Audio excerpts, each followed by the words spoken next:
I'm Matthew Pfeifer with Creative City Developments, and we're here in the Amana Colonies. Originally, it was 7 small towns in a very close grouping. That's why they call it the colonies. Up until 1930s, it was a German closed community that retained its heritage and really capitalized that in the tourism. From about 1850s when it was set up to 1930, there was no money. There was communal kitchens and everything was shared.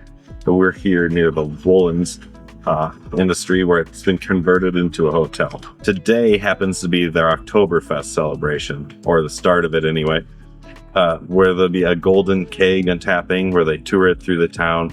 You can see that in other ways too. They really capture their heritage. The old style of buildings is kept all throughout the town. You can see as they've gone through the years from 1930s and developed, they tried to retain that, especially when you take a look at like their signage. They don't try and make them neon, or like there's a certain architecture to the buildings too that keeps them all in like a unique theme that really helps to emphasize like the cultural aspects and the uniqueness factor of this community.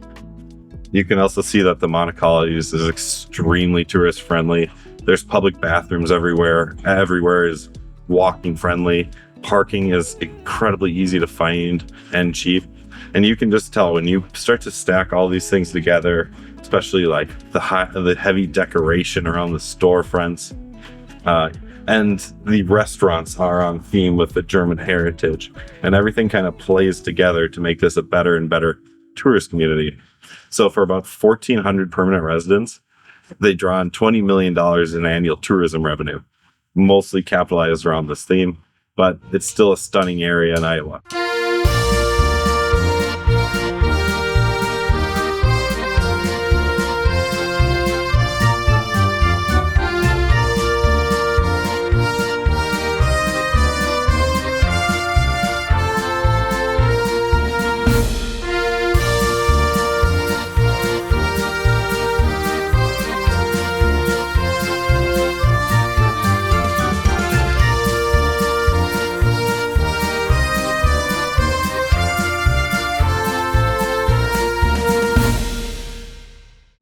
I've been enjoying a little bit of this Oktoberfest, so bear with me as we go through this. This is the Amana Woolen Mill. It's been continuously operated since 1859 and can trace its origins back the whole way to Germany.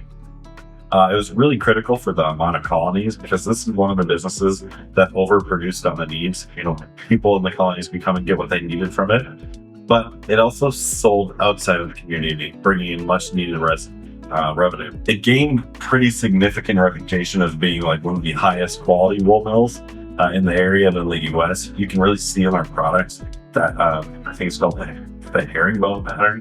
It's just a phenomenal quality.